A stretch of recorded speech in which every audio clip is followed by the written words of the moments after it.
And this is just a pictorial representation or a graphical representation of that, which shows that, I mean, the first generation was relatively low cost. It was just unplanned, unmanaged. The second generation, where we centralised, was a jump up in cost because we had to put in the pipes, and usually they just led to the river, you know, or to the ocean or whatever. They were just, there wasn't exactly a huge level of treatment in a lot of, until at least the 70s or 80s. But the third generation, we started to throw a lot of money at the end of the pipe. And in the fourth generation, we have the possibility of achieving both the environmental and the financial goals at once, which is, I think, quite exciting, because we've always been taught that these things are two opposed ideas, that if you protect the environment, either in greenhouse terms or in sustainable water terms, then you'll have to pay a lot for it. But in fact, it may be that there is a double dividend that we can find here. So in terms of water, what are the characteristics? I mean, the first is that it's not just about water. We need to consider all the infrastructures together, because there are so many linkages, and I'll talk a bit more about some of those, not just the one that's on the front page of the advertiser, but we need to think water is wastewater and stormwater. As I said, it's actually three elements of the human water cycle, but it's also linked very strongly with energy and with materials. And if you think about the alum and the chemicals that need to be used to treat water, to remove the phosphorus and nitrogen and so on. If we think about the organic waste that's moved through into landfill and so on, that could actually be part of an integrated system, solid waste and indeed transport. I mean, often our cities some people used to say our cities were designed around the sewers. In fact, it used to be said that the Premier of Victoria, when he wanted to speak with the head of the Metropolitan Water Board in Melbourne, used to have to go down and see him. He was the more powerful entity in Melbourne because of the planning ability of the Water and Sewerage Authority. So the other issue is that it's least cost. It applies what we call an integrated resource planning approach, which says that things which reduce demand and things which increase supply should be treated on the same basis in terms of their ability to deliver a service. If you can provide the same amenity by reducing demand, by improving the efficiency of our fittings and fixtures and appliances, then they should be, the investment should be treated in an equal way. We shouldn't just privilege the supply side and say that's an investment and the other thing is a subsidy. They're both investments, and that's a really important point to consider. We want to maximise the efficiency of use, not just because it's actually elegant, but because it's actually the cheapest thing to do, and it helps you to reduce the capital cost of the supply system. The more you push the demand down through efficiency, the less it costs to have a supply system. Maximises, in the case of water at least, this one is true, maximises the source separation. This is a picture on the top left-hand side, is a urine separating toilet. In Sweden, many municipalities actually require these as law. You have to have a urine separating toilet. 70 to 80% of the nutrients in human waste are in the urine, and it's relatively easy to process and reuse in agriculture. The Swedes are very strong on their agriculture, and there is now emerging interest in phosphorus as a fossil resource.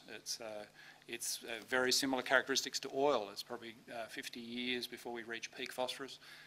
It's geographically concentrated in China and parts of Morocco, and we just mix it with water, and then we spend an awful lot of money and energy and materials to try and get it out again before we discharge it into the Peel Inlet or other water sources, or the Gulf here.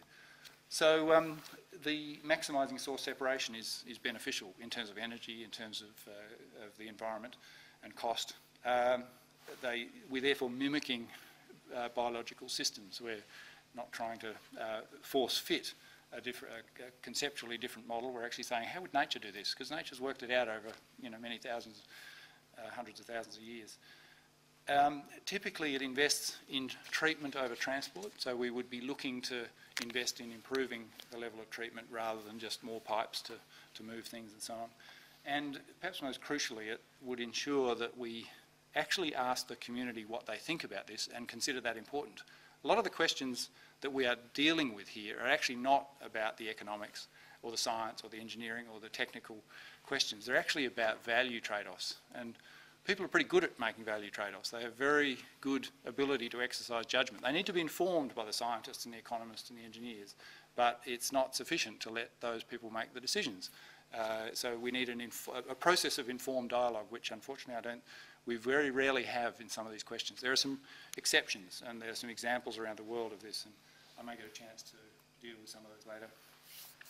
Just going to very briefly now provide some examples, and this is an example from some work that we've done in Sydney, and it's just illustrative. I mean, there are some similar examples around the world, although the Sydney program, in terms of the so-called demand management program, which is a program of improving water efficiency in Sydney, is one of the largest, pro rata, one of the largest in the world, and certainly the largest in Australia.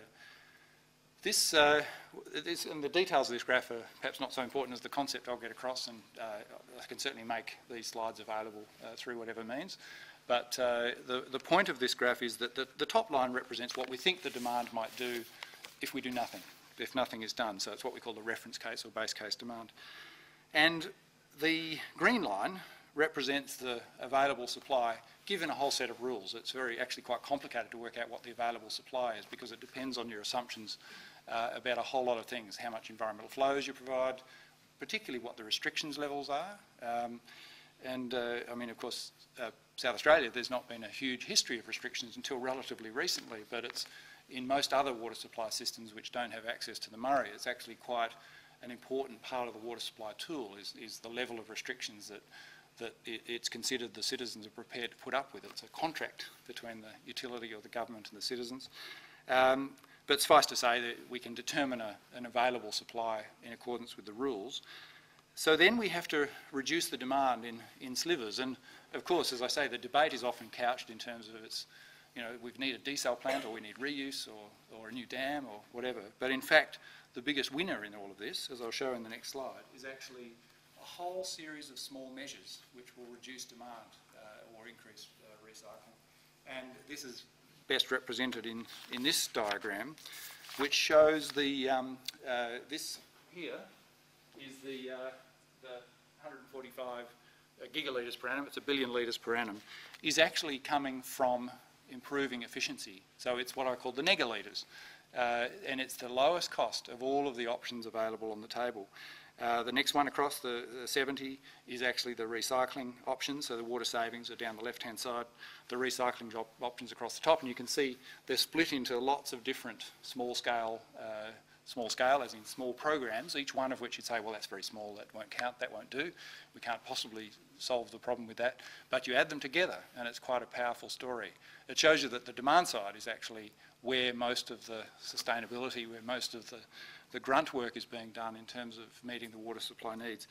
And very similar patterns emerge when you look at energy. If you look at energy, the lowest cost means of meeting our needs, our future needs, actually can come from efficiency. And this is just fairly standard efficiency using existing technology. It's nothing fancy, front-loading washing machines, water-efficient shower heads, tap regulators, cooling tower controllers, waterless urinals, things which are quite standard and quite available in the market now.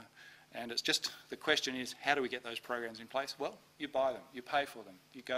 You knock on people's doors, and indeed 300,000 doors have been knocked on in Sydney with a plumber coming in and improving the efficiency of that house through a retrofit program. So that's what is represented by water efficiency. Very straightforward, large-scale programs in a distributed way. And reuse, and in fact you can see that the additional supply is a relatively minor component of the future.